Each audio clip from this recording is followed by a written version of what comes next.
네, 마태복음 18장 1절입니다. 우리는 이제 17장에서 마태복음의 전반부가 어떻게 끝나고 후반부를 어떻게 시작할 수 있는지 그 미천을 갖게 됐죠. 그러니까 성경 읽기에서 마태복음에서 우리가 꼭 기억해야 할 중간 부분, 마태복음 17장, 16장의 신앙 고백으로 시작돼서 17장의 변화산으로 오게 되는 이 그림이 앞뒤 문맥을 전부 읽게 해준다는 걸 확인했습니다. 1장에서 16장까지의 내용은 결국 예수께서 그리스도이심을 증명하는 변화산이 되었고, 그리고 상징이었던 그것이 이제 18장부터는 이제 예루살렘의 입성으로 가는 거죠. 계속. 그래서 이제 예루살렘으로 다가가는 그 모습이 이제 그려지면서 그 상징이 어떻게 실제가 되는지를 설명해 주고 있습니다. 그래서 비유가 해석되는 게 어떤 건지를 알게 되는 거죠. 상징이 실제가 된다는 거는 비유가 해석이 되는 거고, 문자가 의미가 해석이 되는 거죠. 그래서 그런 것들을 이제 우리가 좀 기초로 기반을 좀 잘 가지고 계시면은 마태복음을 읽는데 아주 재밌죠. 제가 오늘도 이제 1장부터 28장까지 들어봤는데 요즘엔 들으면 재밌어요. 이게 계속 그냥 남들 예배 시간에 저는 이제 틀어놓고 그냥 혼자 그냥 성경만 듣고 있는데 괜찮더라고요. 많이 이제는 이해가 되고 제가 강의하는 쪽으로 이제 들리더라고요. 이게 들리는 게. 그래서 여러분들도 좀 그렇게 들리면 좋을 것 같아요. 성경 읽기가. 자, 이제 여기에 보면은 이제 우리가 17장 마지막 절을 한번 봐야 됩니다. 고기를 잡아서 세금을 낸 이야기죠. 먼저 나온 고기. 입을 벌리니까 성전세를 낼 수 있는, 두 사람이 성전세를 하나로 낼 수 있는 이야기가 되었다. 그게 뭘까? 느닷없이 이제 천국에서 누가 크냐라는 이야기가 시작이 돼요. 18장은. 누가 크냐. 자, 이게 이제 네 번째 설교거든요. 그러니까 우리가 지금 이제 세 번째 설교까지는 알아요. 마태복음 5장에서 7장이 첫 번째 설교, 그리고 10장이 두 번째 설교, 13장이 세 번째 설교, 그리고 이제 네 번째가 바로 이 18장에 와 있습니다. 자, 설교가 거듭되면서 그래서 전반부에 3개, 후반부에 2개가 있는 거죠. 근데 이 전반부에서의 3개도 비유는 어떻게 보면 양쪽을 또 볼 수 있는 흐름을 가지고 있어요. 양쪽 문맥을. 그래서 13장은 지금 이 18장과 23, 24, 25장을 종말을 볼 수 있는 장을 열어주고 있다는 거죠. 그래서 비유가 해석되는 게 종말이다. 제가 그렇게 얘기했죠. 성령이 임해서 문자가 해석이 되고 문자가 마음에 새겨지기 시작하면, 마음에 기록이 되면은 그게 종말이죠. 성경이 말하는. 그러니까 그 종말을 향해서 지금 어떻게 가고 있는지. 근데 그 종말을 천국에서 누가 큽니까? 라고 질문이 던져지는 거예요. 그러면 이 번역을 우리가 좀 봐야 돼요. 제가 이거 18장을 계속 들으면서 과연 이 번역이 이게 맞을까? 라는 질문을 많이 해봤어요. 사전은 아직 안 찍어봤어요. 제가 헬라어 언어를 찍어봤으면 좋았는데 찍어보진 않았는데 누가 크냐? 12명 중에 누가 크냐? 느닷없이 예수께서 어린아이를 데리고 옵니다. 그리고 그들 가운데 세워요. 그리고 3절에서 이제 이야기가 시작이 됩니다. 천국에서 누가 크냐? 그리고 천국에서는 누가 클 수가 있습니까? 이거는 땅의 개념이죠. 권력을 갖는다는 거. 그건 땅의 개념입니다. 천국은 권력이 없죠. 뒤에 나오지만 결혼도 안 하잖아요. 그죠? 그러니까 얼마나 사람들이 거짓말을 하냐. 다시 태어나면 또 결혼할 거냐 그랬는데 다시 태어나는 게 없고 결혼이 또 어디 있습니까? 그런 사기가 어디 있어요. 그죠? 근데 우리는 그 말을 너무 태연스럽게 하고 있다는 거죠. 그 말을 들으면 좋아하니까 그 말을 해주는 거죠. 상대방이. 근데 그건 사기예요. 사기 중에 큰 사기죠. 있을 수도 없는 일이고 근데 드라마나 영화는 죽었다가 다시 또 태어나고 그래서 전생이 있고 전생의 세계에도 또 갔다 오기도 하고 하는 게 드라마죠. 참 재밌죠. 그런 것들이. 그러니까 사람은 그렇게 왔다 갔다 할 수 있다는 거예요. 이렇게. 아바타처럼. 아바타를 딱 가지고 있으면은 얼마든지 그곳에 가요. 그러니까 그런 것들을 우리가 이해를 한다는 거는 참 좋은 시대에 사는 것 같아요. 성경을 하나님과 처음으로 만난 사람들은 모든 걸 성전으로 읽었는데 어떤 걸 만나든 다 성전으로 갔어요. 그리고 그 성전이 구체화되면서 문자들이 더 해석이 되고 거기에 걸맞는 문자들이 탄생이 됐죠. 이게 성경 기록 방식이고 인류가 살아온 방법이에요. 그러니까 이런 방법들이 우리는 놀라울 게 없다는 거죠, 이제는. 왜냐하면은 성경은 인류와 함께 역사와 함께 거듭되면서 변천사가 있었다는 걸 알게 되고 시간이 오면서 계속 해석되고 있다는 걸 알게 되죠. 그래서 제가 누누이 말씀드리지만 단어가 바뀌고 뜻이 바뀌는 거는 좋은 현상이라는 거죠. 고정화되지 않은 것. 왜냐하면 사람은 고정화되려고 하지만은 단어의 뜻은 계속 바뀌고 있다는 거죠. 한 시대에 한 시대마다. 아니, 한 시대 안에서도 또 많이 바뀌는 단어들이 많아요. 그렇게 세월이 빠르다는 거죠, 지금은. 그 때문에 성경 공부 고집을 부리면 안 돼요. 변화를 쫓아가야죠, 변화를. 그러니까 세계사에서 제일 중요한 기점이 포스트 모더니즘 시대였거든요. 포스트 모더니즘이 가지고 있던 모든 사상을 갖다 다 파괴한 거거든요. 다 없애자. 그리고 다시 시작하자. 자기 중심으로 간 거죠. 그래서 개인주의가 엄청나게 빨리 온 거죠. 그런다고 개인주의가 우세합니까? 그러지는 못하죠. 공동체가 있기 때문에, 국가가 있기 때문에. 요즘 개인과 국가의 관계가 이렇게 좀 넉넉하지가 못하죠. 자, 그러면 한번 봅시다. 본문에서 말하는 천국에서 누가 크냐고 이야기할 때 그 질문이 우리는 마태가 질문을 던질 때에 이제 알아요. 기록 방식을. 그죠? 마태가 질문을 던진다는 거는 결국은 독자들로 하여금 하나 더 가게 한다는 거죠. 그 질문을 통해서. 이해의 폭을 넓혀준다는 겁니다. 해석을 넓혀주고 있다는 거죠. 그러면은 앞에 나온 사건들과 17장에 기록된 사건들과 이 누가 크냐, 천국에서 누가 크냐의 이야기가 어떻게 연결될 수 있을까? 여러분 생각해 보셨습니까? 제가 그랬죠. 이런 질문을 꼭 던져야 된다고. 이 문맥이 어떻게 연결이 되지, 이게? 그거는 자연스럽게 이제는 나오셔야 돼요. 이 18장까지 왔다면은 여러분들이 꾸준히 쫓아오셨다면은 이제는 그냥 질문이 나와야 돼요. 이게 어떻게 연결이 되지? 통전세 내는 세계가 천국 이야기가 어떻게 다르지? 뭐지? 이게 누가 더 큰가? 이런 개념들이 과연 어떻게 될까요? 궁금하죠? 저도 되게 궁금해요. 자, 이르시되 진실로 너에게 이르노니 너희가 돌이켜 어린아이들과 같이 되지 아니하면 결단코 천국에 들어가지 못하리라. 자, 어린아이 같이 되는 게 뭘까? 그래서 우리는 어린아이가 되라고 이야기해요. 그러면 이제 여기엔 또 해석이 필요하죠. 어린아이가 가지고 있는 속성이 뭐지? 순수한 거. 요즘 아이들이 순수합니까?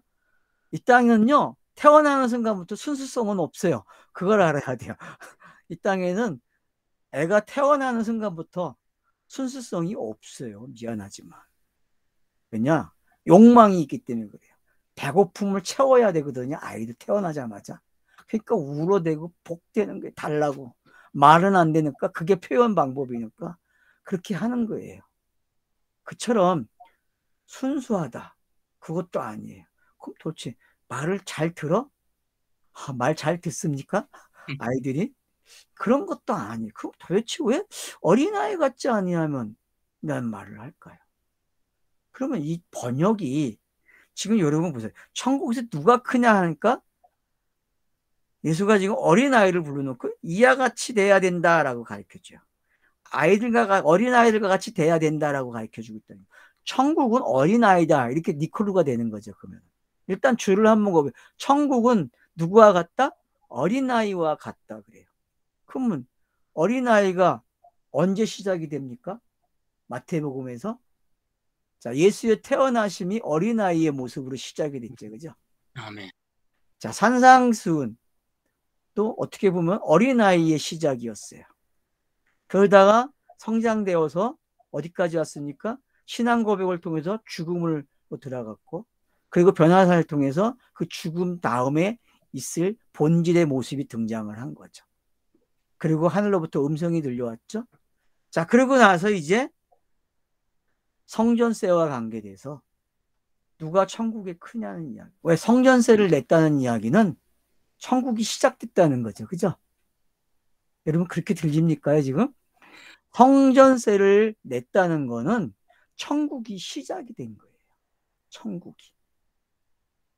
천국이 시작됐는데 거기에서 누가 크냐는 게 문제가 된 거예요. 제자들은 그게 이해가 안 가는 거죠. 아직 그러니까 천국을 모르는 거죠. 마치 땅의 사람들이 하늘을 이해하는 거와 똑같은 거 잘 몰라요, 여러분. 어떻게 천국을 이야기할 수 있어요? 그러니까 천국 보고 왔다는 사람들 세상에서 제일로 거짓말한 사람이에요. 알았죠? 최고의 거짓말은 천국을 보고 왔다는 거예요. 알겠죠? 그건 보고 온 게 아니고 그냥 자기의 상상의 세계죠. 자기의 상상의 세계를 갔다 온 거예요. 결국 누군가가 말해준 거를 보태고 소설을 쓴 거잖아요. 안 그랬습니까? 그걸 표현을 하면은 그건 가짜거든요. 본 사람은 말을 못해요, 여러분. 말을 하면 안 되기 때문에. 하늘을, 영을 말로 표현하는 순간 가짜가 돼버려요. 그죠? 그게 땅의 속성이 가지고 있는 속성이잖아요. 근데 성경책이 원래는 진리잖아요. 근데 땅의 것으로 기록이 되기 때문에 어떻게 돼요? 표현되고 인식시켜 주다 보니까 가짜가 되는 거예요. 그 가짜 때문에 누가 와야 돼요? 인자 예수가 와야 돼요. 그 가짜를 없애야 돼요. 속죄해서. 그걸 죄라 그랬잖아요. 그죠? 그러니까 계시가 주어짐으로써 죄가 시작된 거고 도덕윤리 죄 아니에요. 알았죠? 성경이 말하는 죄는 도덕윤리가 아니에요. 계시가 시작되면서 진리를 줬는데 진리가 안 된 걸 뭐라 그래요? 죄 그런다고요. 진리가 안 된 것을. 그러니까 진리가 안 된 것을 죄라고 하니까 예수가 와서 그걸 진리되게 하는 거예요. 그래서 스타로스가 세워짐으로 그것들에게 지불을 하는 거죠. 그 율법은 지불을 받아야 돼요. 율법은. 그러니까 맹세라는 게 이런 거예요. 맹세는 꼭 지켜야 되잖아요. 그죠? 맹세는 지켜야 돼. 말을 하면요.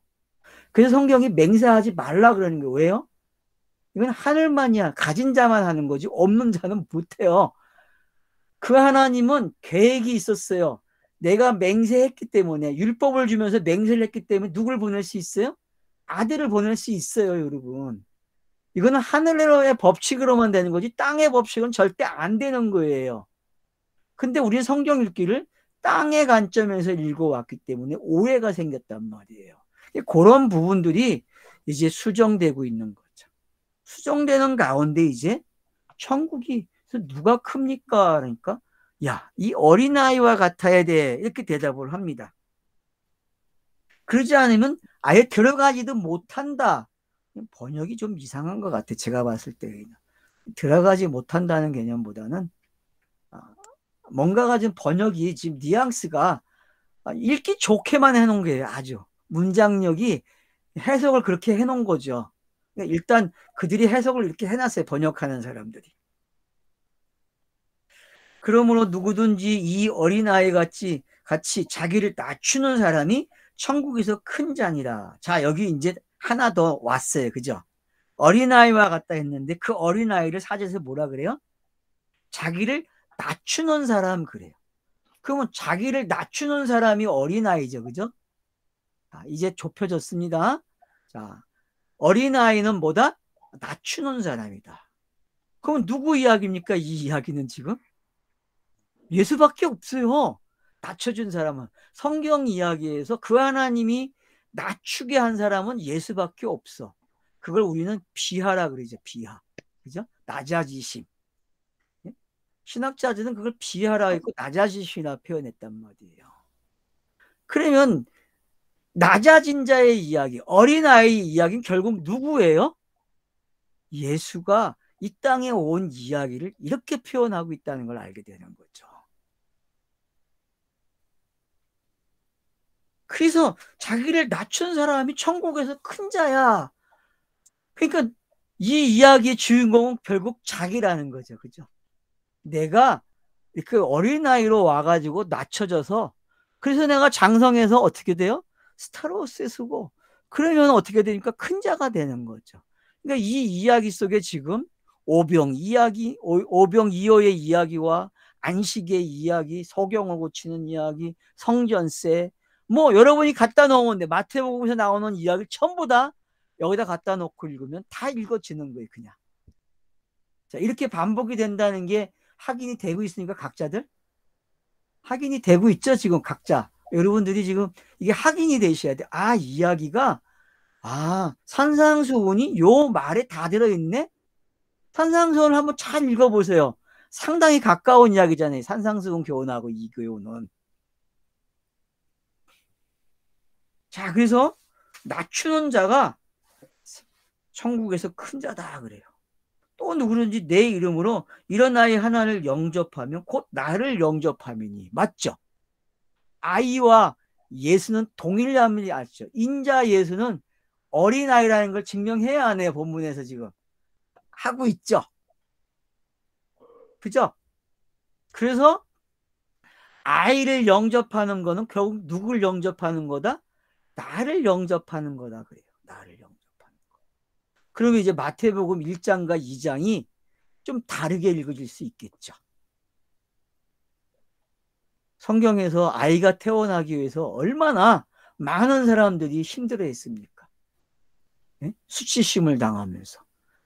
여자 중에 누가 있어요? 한나. 한나가 사무엘을 낳기까지 얼마나 수치심을 당했습니까? 그런 모든 장면들이 지금 이 아이의 이야기 속에 담겨져 있는 거예요. 예수가 오기까지 성경이 기록되는 걸 뭐라 그래요? 수치라 그래요. 알았죠? 구약 성경을 뭐라 그래요? 그 하나님 말했을 때 수치예요. 수치. 여러분 그렇게 읽어집니까? 예수가 태어나기까지 그 태어남을 맹세한 모든 내용들을 뭐라 그래요? 선지자가 말한 모든 것을 수치. 그렇게 이해가 되셔야 돼요. 수치. 수치 문화를 성경 문학과 관계돼서 공부할 때 그걸 못 배웠어요. 저는 책을 읽었지만. 근데 오늘 제가 이 말이 나오는 거예요. 수치라는 게 문자로 기록되는 걸 뭐예요?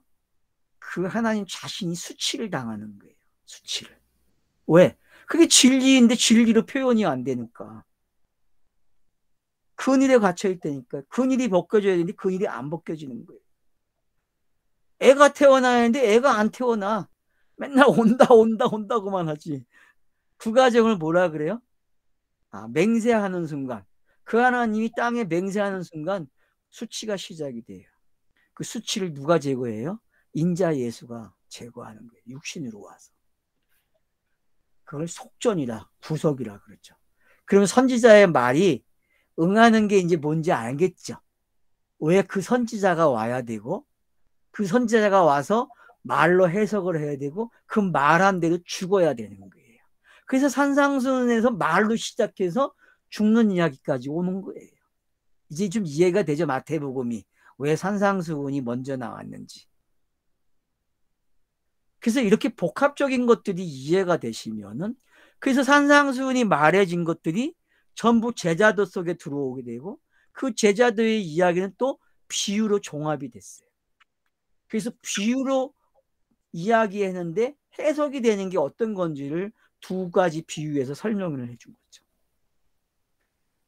두 개만 설명한 게 아니죠. 결국 그 두 개의 비유를 알면은 13장의 8개의 모든 비유가, 결론까지 있는 이 8개의 비유가 해석이 된 거죠. 그래서 결국 뭐가 되라는 거예요? 서기관이 되라는 거죠. 옛날엔 청지기로 기록을 했는데 요즘엔 번역을 서기관으로 번역을 했잖아요. 그러니까 여러분, 마태복음에 나오는 서기관, 바리새인과 등장하는 이 서기관들이 얼마나 중요한지. 그래서 제가 서기관들, 이제는 펜으로 글씨만 옮기는 사람들만 생각하지 말라겠죠. 하나 더 가지라고. 뭐라고요? 성경을 해석하는 사람들이다 라는 것을 꼭 가지고 계셔야 된다는 걸 제가 힌트를 드렸습니다. 계속 지금 마태복음서에 제가 이야기하고 있는 거죠. 이 흐름을. 자, 그래서 이제 그러면 알게 됐죠. 자, 누가 크냐, 천국은. 근데 그 천국은 누구다? 어린아이다. 근데 그 어린아이는 누구예요? 예수네? 예수예요, 여러분. 그래서 예수를 영접하면은 천국이 되는 거예요. 그러니까 복음 시대로 온 거죠. 그죠? 이 장면은 지금 복음 시대까지 온 거예요. 그 5절에 보면 또 누구든지 내 이름으로 이런 아이, 어린아이 하나를 영접하면 곧 나를 영접하여. 이 여기서 나오는 이 어린아이는 또 누굽니까? 그러면 제자들이죠. 그죠? 맞잖아요. 제자들에게 냉수 한 그릇, 네? 대접하면은, 그래서 여러분 마태복음 25장의 백보자 심판 때에 우측에 있는 사람들에게 뭐라고 합니까? 너네들이 여기 이 사람들에게 물 한 그릇 준 건 나에게 준 거야 라고 말을 해야 안 해요? 말을 하잖아요. 그러니까 이제 마태복음의 기법을 알겠죠. 항상 예수가 자기 이야기를 했는데 제자들과 함께 있다는 거예요. 그래서 내가 그랬죠. 제자의 시간에는 예수도 들어가야 되고 제자들도 들어가야 된다. 왜? 둘 다 어디까지 가야 돼요? 사도가 되는 데까지 가야 돼요. 결국 그리스도로 나오는 이야기라는 거죠. 사도라는 말은 그리스도가 됐다 이 말이에요. 이젠 여기까지 올 수 있잖아요, 우리가. 안 그래요? 제가 이렇게 기초를 많이 건져놨잖아요, 지금. 마태복음 하면서 지금 제자에서 사도로 와야 된다. 예수가 그리스도가 돼야 한다. 같은 걸로 이야기했잖아요, 계속. 그러니까 이게 이제는 이제 세뇌됐잖아요. 세뇌됐으니까 이 정도 말은 얼마든지 먹을 수 있는 거죠. 그러니까 우리가 지금 마태복음을 어떻게 해요? 이제 가지고 놀 수 있는 수준에 와 있다니까요. 자, 그래서 어린아이가 하는 거를 영접하면 곧 나를 영접한다. 그래서 여러분이 마태복음 10장하고 25장을 참고하셔야 돼. 이 본문은요. 알았죠? 적어 놓으세요. 여기다가 그냥 마태복음 10장 몇 절이죠? 그게? 그냥 보고 갑시다. 뭐. 이양 나온 거.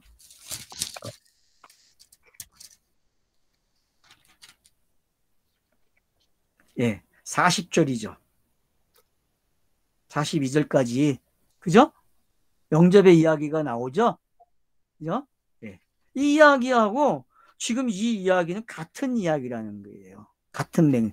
그래서 이걸 여기도 그래서 제자라고 이야기하는 거예요. 제자. 그래서 제자들이 물어보는 거예요. 누가 큽니까? 라고 물어보니까 이놈들아 큰 게 아니라 이런 거야 라고 가르쳐 주고 있는 거죠. 평정을 하고 있는 거죠. 그죠? 큰 게 아니야. 그냥 같은 거야. 너와 내가 같아. 하나야. 이 이야기를 그러면 한입돈의 이야기가 설명이 되는 거죠. 성전세가 뭔지도 알게 되고. 누구든지 나를 믿는 자는 믿는 이 작은 자 중에 하나를 실족해 하면 차라리 연자맷돌이 그 목에 달려서 깊은 바다에 빠뜨려지는 것이 나으리라. 자, 여기 보세요. 이건 누구 이야기입니까? 6절이? 여러분 이거 6절 누구 이야기입니까? 예수가 자신이 지금 어떻게 죽는지 설명하고 있는 거죠. 제자리를 실족시켜야 안 시켜요? 예수 자신이. 실족시키잖아요. 그래서 다 떠나가잖아요. 안 그래요? 베드로도 실족을 당하잖아요. 가룟 유다도 실족을 당하고 다 실족을 당해요. 그러면 이 이야기대로 예수가 죽어요, 안 죽어요? 실족시켰으니까 자기 목에 연자맷돌을 달아서 들어가는 거죠.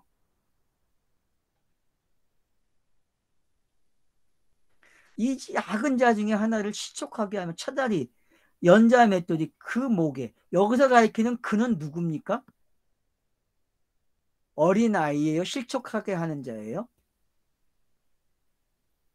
실족하게 하는 자겠죠. 그, 뭐, 문맥상으로 보면. 근데 이거 언어로 보셔야 돼. 뭘 가리키는지. 한번 6절 연구 좀 해주세요. 이거는 꼭 필요합니다. 왜냐하면 이 그가 누군지가 우리나라 뉘앙스에서는 지금 누가 돼 있어요? 실족해 하는 자죠. 그죠? 그죠? 우리 뉘앙스에서는 그렇잖아요. 네. 근데 언어에서는 그렇지 않을 거예요. 아이의 목에 다는 거예요. 아이. 한번 3인칭 단순, heis인데.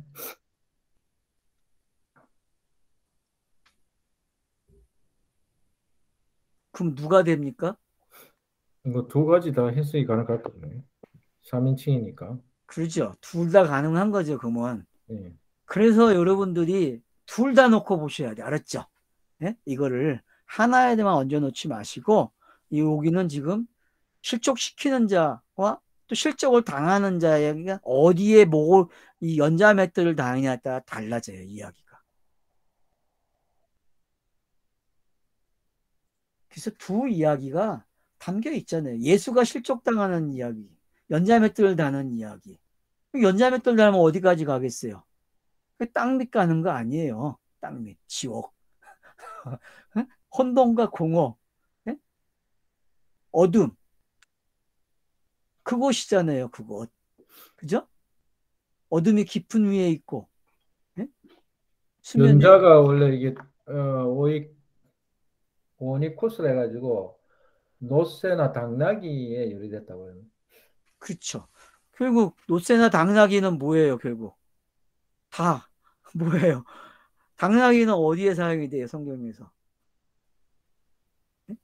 예수가 자기의 십자가에 죽는데 사용하잖아요, 그죠?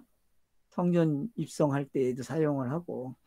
그러니까 여러분들이 이 나귀가 어떤 건지, 그래서 그런 것들을 좀 우리가 좀 이야기를 하면 좋겠죠. 그래서 뭐 무게는 1톤이 된다 그러는데 뭐 그런 거 뭐 따질 필요 없어요. 여기서 지금 맷돌이 뭔지. 그럼 맷돌은 뭐 삼손 이야기에서 나오는 맷돌. 삼손이 맷돌을 왜 돌리겠어요? 응? 그러면 맷돌의 이야기 단어가 이빨과 관계되어 있지 않을까요? 그렇죠? 성경을 씹어먹는 이야기잖아요. 그러니까 율법의 무게에 죽는 이야기죠, 결국. 그죠? 그렇잖아요. 율법의 무게에 죽는 이야기. 그러면 실족해 하는 자나 실족을 당한 자나 다 함께 죽어요, 안 죽어요? 그 율법에 의해서 죽거나요. 그죠? 여기에 나오는 그 어린아이와 또 그 어린아이의 말을 듣고 영접하는 자. 그게 다 무슨 이야기입니까? 둘 다 실족함을 당해요. 그리고 둘 다 재물이 되고 둘 다 복음을 전해요. 그 속성이 같다니까 제자와 사도의 속성이. 이 두 가지가 지금 어떻게 겹쳐서 들어와 있는가만 보실 수 있으면 되는 거죠. 실족해 하는 이들이 있으므로 말미암아 세상에 하가 있도다. 그러니까 성경에서 말하는 하는 좀 이제 알겠죠. 이제 좀 있으면 이제 하가 많이 나오거든요. 하 있을진저 하 있을진저 하면서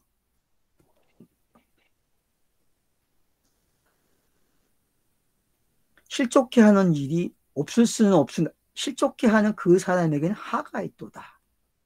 그러니까 여기서 지금 그가 누구냐라고 했을 때에 그 사람에게 하가 있다고 이야기하는 거죠. 그러니까 맷돌이 누구에게 달리느냐 거기에 관심을 갖지 마시고 이 연자 맷돌은 둘 다 매달리는 거 알았죠? 둘 다. 맞잖아요. 여러분 둘 다 매달리는 거예요. 둘 다. 실족해 하는 자나. 그러면 이 이야기는 무슨 이야기입니까? 지금 예수가 다 가져가는 이야기예요. 예수가. 그리고 제자들도 어때요? 사도가 되면은 이 일이 그대로 일어나잖아요. 이 현상은 그래서 지금도 일어나요. 이 현상은 복음을 전하는 사람들에게. 그러니까 이런 것들이 어떤 건지가 이해가 되고 깨달아지게 되면은 성경이 지금 성국에서 큰 자가 누구냐고 이야기하고 있는데 그 큰 자가 세상의 관점이 아니고 큰 자라는 단어를 통해서 말하고자 하는 게 지금 뭐다? 변화산의 그 변화의 모습이 일어나기 전에 어떤 일이 일어나야 돼요? 이 일이 일어나고 있다는 걸 가르쳐 주고 있는 거예요. 이게 제자도예요, 여러분. 이게. 그러니까 제자들에게 지금 내가 너희들을 실족해 할 거야. 그리고 너희를 내가 목에 매달아 버릴 거야. 그래서 너희들도 죽어, 같이. 그게 들리니까 지금? 그러니까 예수가 물귀신이 되는 거야. 같이 죽지. 쉽게 이야기하면 그런 거예요.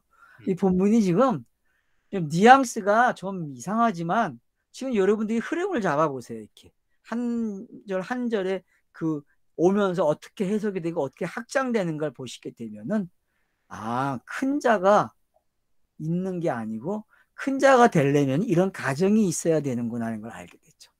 그래서 같다는 거죠, 결국은. 그래서 내가 큰 자인데 큰 자가 되려면 죽어야 돼. 실족을 당해야 된다고 그렇게 이야기하는 거죠. 그래서 예수도 실족을 당하는 거예요. 왔는데. 처음부터 실족 당하잖아요. 누구에게? 헤롯 왕에게. 마태복음에서 헤롯 왕으로부터 시작이 돼요. 실족 당하는 게. 그러니까 그런 것들이 어떤 건지 우리는 이해가 된다는 거죠.